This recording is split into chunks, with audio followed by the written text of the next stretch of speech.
Hola amigos, un saludo desde Iglesia Navarra, el programa informativo de nuestra diócesis.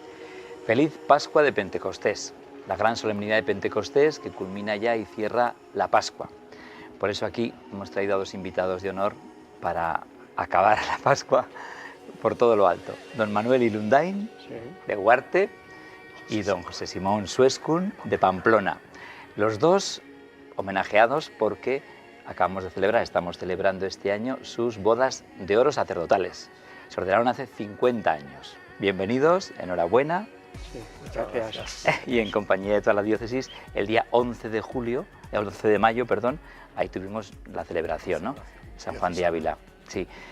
¿Vosotros qué día os ordenasteis hace 50? El 27 de junio de 1965. 65. Por don Enrique Delgado Gómez. De acuerdo. Por tanto, sois los primeros sacerdotes conciliares, posconciliares, ¿no? Terminó el concilio ese año. Efectivamente, Manuel. Sí. Sí. Tú desde Huarte, Pamplona, ¿cómo llegaste al seminario? ¿Cómo sentiste que el Señor te llamaba? Bueno, pues yo, al igual que muchos, fui monaguillo bastantes años, o varios años, y de siempre tenía pues como una inclinación o lo que sea, pues como una cierta vocación o atracción religiosa, pero fue especialmente el párroco que había, se llamaba don Leandro Azcárate, pues quien favoreció un poco y quitó las dificultades de tipo económicas y otras que había para que yo pudiera ingresar en el seminario. Y entonces, pues en el año 1953, pues pude empezar ya los años de ¿Qué años seminario. tenías entonces, Manuel? 13 y medio. 13 y medio. Con 13 años sí. Entraste en el seminario de Pamplona. Muy bien. Sí. ¿José Simón? Pues yo a los 10 años comencé siendo monaguillo aquí en Pamplona y luego en la catedral de monaguillo, y lo que podría decir también llamábamos infantes, que eran los que cantábamos en coro. Un poquito ahí, los que tenías decían, un poquito mejor voz. Y ahí estuve hasta el año 54, que entré yo al seminario. Antes, los canónigos, que había canónigos y beneficiados entonces, pero los trataban muy bien. Y más de uno pues te lanzaba alguna puntada a ver si, oye, tú qué bien podrías ir a no sé qué. Yo al principio dije que no. Eso. Y después, cuando ya tenía 14 años y medio, que era mucho para aquella época, la vocación tardía. La vocación casi tardía, entonces les dije, ahora quiero ir al seminario. A don Javier Redín, que era el que había fundado la escolanía, y ha sido pues mi mentor en todos los sentidos, de acompañamiento hasta que falleció. Y entonces fue unos años de viviendo entre curas, entre canónigos y cosas de ese estilo, pues ahí se te contagia algo. Lo bueno. Las referencias de otros sacerdotes, sí, de los otros sacerdotes. ¿No? Sí. A mí el que más, don Javier Redín, es el que me cogió a mí con 10 años y después ya cuando dije que ir al seminario me acompañó en la vida ya. Sí. ¿Y vuestro primer destino cuál fue? El mío fue de coadjutor a Cáseda, en la zona de Sangüesa. Sí. Allá estuve de coadjutor 8 años hasta que murió el párroco de cáncer, y entonces ya empezaba a haber algún sacerdote menos, entonces me quedé yo solo, me hicieron párroco. Tú solo y sin coadjutor. Sin coadjutor, y completé con los 8 años, pues otros 9, 17 ahí. 17 años en Cáseda. Sí. Después 14 en San Adrián, 2 en Estella, 5 en Yesa, 1 en Puente la Reina y 11, pues con don José Simón, en la parroquia de San Juan Bosco de Pamplona. Muy bien. Sí. ¿Y tu currículum? Pues a mí me nombraron a Estella, San Pedro de la Rúa, Estella como coadjutor y organista. Y entonces me acogió muy bien el párroco que había. Tuve la suerte peor para él, que se cogió una hepatitis de esas de no sé cuántos meses, y a mí me tocó de novato, pues que es la procesión del Corpus, las primeras comuniones, las de fiestas, de todo, a la primera al río. Y después aparte tuve la suerte que vivíamos 6 curas juntos de las diversas parroquias y del colegio, porque también dábamos clase en el colegio y a mí me ayudó recién Cantomis a vivir con 6 curas, claro. enriquecía mucho porque era el más pipiolo que llegaba allá y teníamos desde la experiencia de algunos mayores y fue unos años pues muy felices y de aprender mucho por el acompañamiento, una buenísima relación entre nosotros y que ahí teníamos a final de mes, se veía lo que se había gastado una señora que nos cuidaba, se dividía para 6 a lo que tocaba. Y no sobraba para mucho más en aquella época. Eso es transparencia económica. Eso es transparencia económica. Y después de... Yo de ahí vine un año al pabellón para los chavales, al seminario que llamamos nosotros el pabellón, para los que intentaban. Me tocó hacer los cursillos de verano que se hacía y después un año, ahí solamente estuve un año del 67-68, que ese año estuvo de rector don Javier Osés y estaba de prefecto de teología José María Conjet, y de una época, pero fue un año un tanto convulso y el siguiente más a nivel diocesano. No vamos a entrar por ahí porque no es el momento ni es el momento oportuno.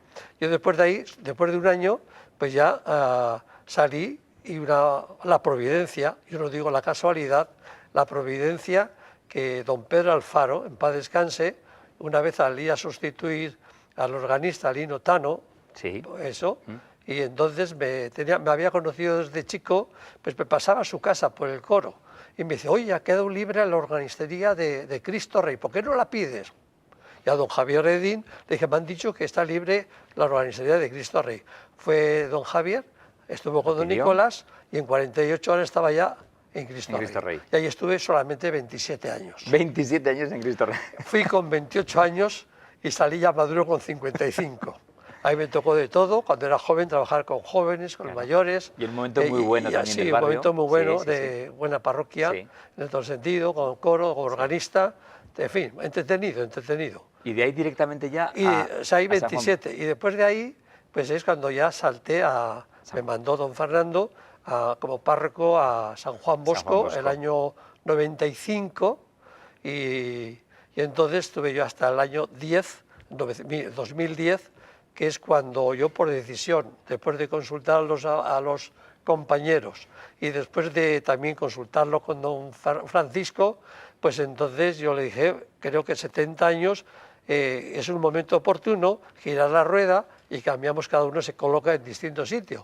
El más joven que tome las riendas, yo paso a segundo o tercer plano, porque este es coautor antes que yo soy adscrito, yo soy ahora el tercero, del primero al tercero. Y ahí estaba, lo bueno, pero por opinión mismo de don Francisco y de Chisco, que es el actual párroco, quisieron que me quedara con ellos, y yo, mi parte, encantado, pero yo no puse como condición quedarme, que coste. Muy bien. Pero quisieron tanto el obispo como... Tú eres testigo, Manuel. Sí, es testigo de todo. Y además se habló abiertamente y después se explicó a la parroquia el sentido. De alguna manera, por eso yo quería que vinierais hoy aquí, porque dos compañeros trabajando a fondo, con un párroco que es más joven y que por tanto asume las responsabilidades, las directrices y los disgustos, y vuestra labor, esa preciosa, porque estáis trabajando ahí. Contaros un poco vuestro día, un día en que, bueno, a una edad de jubilación, sin estar jubilados, ¿qué hacéis? De todo. Pues sí, efectivamente, pues tenemos asignados las misas correspondientes, los días de despacho y bueno, y las misas de los domingos más o menos también, aunque hay días solemnes que el párroco asume ya la misa más significativa. Sí. Y lo demás, pues bastantes suplencias también al párroco, porque al igual que uno que yo me sé, pues tiene distintas cosas a nivel diocesano, y ahí estamos para echar una mano y de mil amores. Y de mil amores, sí. La marcha directa y el contacto directo con la gente en la parroquia, de un volumen considerable, incluido jóvenes. Sí. Yo, por ejemplo, yo suelo celebrar los días de labor la misa de 11, y los domingos Chisco como celebra la de 11, que es la de los niños, y la de la tarde a las 8, que es la de los jóvenes. Entonces yo habitualmente, excepto las fiestas solemnes que celebramos los 3 y preside él, pues celebro la de las 12:30, con los mayores. Entonces yo sigo ahí la misma misa que celebraba antes, excepto en esas fiestas, pues es lógico que presida el párroco. Y después tenemos pues varios grupos de catecumenado, que llevamos un montón de años, de matrimonios de mayores, después hay 6 o 7, ya no sé exactamente, de diversas edades de matrimonios. Yo llevo la de los mayores. Como soy mayor, pues el mayor. Y a los demás los dejamos a Chisco para que siga trabajando ahí, lo mismo que toda la catequesis, pues la lleva él. Yo hasta hace un par de años llevaba la de comunión, ya llegó un momento, digo, ya no estoy para aguantar, con perdón los chavales, les quiero mucho, les doy caramelos y bombones, pero ya para aguantarlos, mejor el ya párroco. El más joven, pasos el párroco. Claro. Y después también pues lleva otros grupos, lleva el grupo de Cáritas, ahora ya dilo tú lo tuyo. A ver, Manuel, ¿qué queda por completar del panorama? Bueno, pues poco más, un par de grupos de catecumenado llevo yo, lunes y miércoles, y los martes solemos dedicar a grupos de Cáritas, a distinto nivel, porque los segundos martes de mes nos juntamos en dependencias de la parroquia de San Juan Bosco, los de Cáritas Arciprestal de todas las parroquias de Pamplona, Cizur. Efectivamente, sí. Sí. Y otro martes, pues otro grupo también de Cáritas con la idea de acompañamiento a personas mayores y apoyo diverso a enfermos y a lo que sea, y el resto de martes pues en plan de formativo. Sí. Y, bueno, y luego yo por lo que veo mucho acompañamiento personal y muchas confesiones, ¿no? Sí, confesiones va a ser menos de las que quisiéramos. Pero bueno, estáis ahí sí, al pie, siempre... Después Chisco pues también lleva, digo, lo de cosas de matrimonios, la catequesis, y también tiene un grupo por lo menos también de catecumenados, estamos distribuidos entre los 3, me parece, no sé, alguna cosa más. He puesto lo que tiene él, que eso ya, cuando le haga la entrevista, a él, que lo cuente él. Bueno, hacemos un pequeño paréntesis, porque vamos a ver unas imágenes del Papa hablando de este tema apasionante de las vocaciones. Adelante.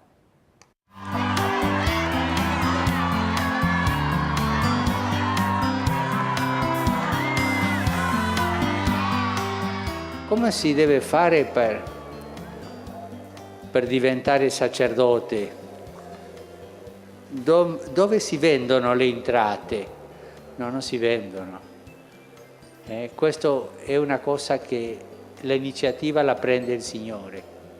Il Signore chiama a ognuno che vuol che diventi sacerdote, e forse siano alcuni giovani qui che hanno sentito nel suo cuore questa chiamata, la voglia di diventare sacerdoti, la voglia di servire agli altri nelle cose che vengono di Dio, la voglia di essere tutta la vita al servizio per catechissare, battezzare, perdonare, celebrare l'Eucaristia, curare gli ammalati, ma tutta la vita così. Se qualcuno di voi ha sentito questo nel cuore, è Gesù che lo ha messo lì. Curate questo invito e pregate perché questo cresca e dia il frutto in tutta la Chiesa. Un llamamiento precioso del Papa a la vocación sacerdotal. Vosotros, decíamos antes, los primeros sacerdotes del posconcilio, ordenados en 1965, ¿con qué expectativas llegabais al sacerdocio? ¿Qué iglesia era aquella hace 50 años? Pintarnos un poco el panorama. Pues lo que a mí... tengamos en cuenta que llevábamos de una etapa en la cual había pues mucha disciplina excesiva, que había que buscar la vuelta. Después había, no sé, yo antes alguna vez he dicho, y se decía entonces, que predominaba el derecho más que el Evangelio, porque lo importante era cumplir la norma, la disciplina, la moral, todo muy estipulado. Sí. Y el Evangelio sí se anunciaba, pero sin embargo ahora hemos visto que lo importante, nuestra misión y la de la Iglesia, es anunciar el Evangelio. Evangelii Gaudium. Eso con alegría. Y después con la alegría además, porque lo demás nos puede ayudar, pero si no hay Evangelio por delante, sirve de muy poco. Y entonces ahí es fundamental ese cambio que hubo. Sí. Claro, la esperanza nuestra era, pues no sé, un cambio, de una apertura. Hubo unos años que insistiendo todos los documentos del Papa, intentando transmitirlos a la gente, que a veces era difícil. Claro. Había mucha oposición por gente, obispos, sí, y prejuicios también, prejuicios, claro, sí. Y también de seglares, que decían que nos dejen en paz, que no nos compliquen la vida. y también de obispos también hubo muchos problemas. No, y claro, y en la España, y en la España social en aquella época, de aquel tiempo, mucho ¿no? más. Claro, sí, mucho sí. más. Y nosotros Sí. la ilusión era, pues no sé, tener un poco de apertura, un poco Sí. más de sentido evangélico, en una palabra, y no sé, esperando que la Iglesia cambiara, fuera reformándose el ayornamiento, que Sí, se sí. decía, que se fuera cambiando en muchas cosas. Vino la misa en lengua vernáculo, que eso fue un cambio estupendo, gracias a Dios, porque en vez de estar rezando el rosario, las abuelas, sobre todo, durante la misa, por lo menos podían escuchar y entender lo que decíamos. Claro, vosotros en estos años no ha habido en todos los siglos de la Iglesia tantos cambios que en estos años. Sí. En concreto en la Eucaristía, el cambio habría sido tremendo, ¿no? Del momento... Sí, pues de celebrar de espalda y a pasar de cara. Y la predicación, por ejemplo, claro. Yo he conocido, me acuerdo de Monaguillo, la misa iba por un lado. El predicador, subido al púlpito, hablaba, era como una catequesis. Claro. Un año hablaban de los mandamientos, otro año de los sacramentos y otro año de no sé qué queda. De no sé qué, lo que queda. Y entonces iban predicando y mientras tanto el cura por libre iba haciendo la misa. Y entonces, cuando llegaba la consagración, por lo menos en ese momento, el predicador se callaba, se arrodillaba, y en cuanto termina la consagración, como os venía diciendo, vosotros me preguntaréis, y yo os diré. Todo inconcebible hoy, inconcebible claro. Hoy día. ¿Eso lo cuentas? Yo lo he vivido, sí. personalmente. Por eso, el cambio que hubo a nosotros, nos tocó ya enseguida el cambio de la lengua vernácula, las misas vespertinas fueron al principio, que fue una novedad. Y ya todo ese cambio, ya por lo menos apertura, que se fue a poco con ciertas resistencias. Sí. Por eso, porque enseguida, si no, te tildaban un poquito de... ¿Tú en Caseta cómo viviste este momento, Manuel, del posconcilio inmediato? Bueno, pues lógicamente terminamos el seminario entusiasmados con el concilio, como no podía ser de otra manera. Y entonces, pues los sacerdotes, digamos, que encontramos en las parroquias, no estaban tan puestos al día como nosotros. Con el mismo entusiasmo, claro. Y pues entonces, al principio, lógico, a ellos les sorprendía más que a nosotros y encontraban más dificultad. Toda una vida hecha de una manera, cambiarla mentalmente. Claro, vosotros estabais estrenándoos. Sí, y era, con esa flexibilidad, más fácil. Efectivamente, sí. Y entonces pues nos miraban algunos como con un cierto recelo y, en fin, pues con paciencia y demás, pues aquello se fue disipando, esa especie de recelo o de estar un poco... Ahora es bonito que en vuestras comunidades, por lo que habéis dicho antes, no hubo ninguna ruptura, ¿no? Hubo ciertas tensiones, lógicamente, pero... no tuvimos nada, se encauzó con fruto, ¿no? Sí, pero como has dicho o has insinuado, fue una época que terminaba el concilio, iba terminando la época franquista, iba habiendo apertura social, en todos los sentidos, ¿no? Y incluso los sacerdotes jóvenes, pues muchos de ellos, por lo que sea, no aguantaron el tirón y se secularizaron muchos y fue bastante doloroso por las secularizaciones. Y quizá algunos de los compañeros que tenían, digamos, como más expectativas de de estar un poco tirando del carro, pues se despistaron. Sí. Fue un poco doloroso. Ah. Y bueno, aquí seguimos pues tirando del carro como buenamente podemos, pero con ilusión y... realizar el concilio. Efectivamente, pasar de las palabras y de las intuiciones a la realidad de nuestras comunidades. Entonces las charlas cuaresmales hablaba del concilio, las homilías siempre había que citar al concilio. Yo en la parroquia que me tocó a mí aquí en Pamplona, que es donde más he estado, excepto 2 años en Estella, pues en Cristo Rey, pues yo creo que yo tuve la suerte también, eso lo tengo que decir, de tener unos buenos párrocos, he tenido siempre, y unos buenos compañeros, porque estábamos un grupo de sacerdotes, ya de los que queda Silverio Ugalde, que hemos sido íntimo amigo mío, y después sí. está Ángel Sangalo, que el pobre ya está efectivamente, en esto, y después don Nicolás, el párroco, que tenía un cariño, nos daba una libertad a los coadjutores, Jesús Arreiza, que también era otra institución. Entonces teníamos mucha fuerza los coadjutores, que estábamos allá porque estábamos hechos una piña. Y entonces sí, porque a veces el problema es si los curas están separados, cada uno va por su línea, nadie hace nada, ni hacen ni dejan hacer. Sin embargo, nosotros como grupo, pues tirábamos de eso. A veces con las dificultades de don Nicolás, a pesar de lo mucho que nos quería. Se fiaba y no se fiaba. Algún año llegó a acogerse la comunión, porque no sé si se fiaba a los niños de primera comunión, no sé si se fiaba del todo de nosotros, y total, lo único que hacía, ni daba ni dejaba hacer.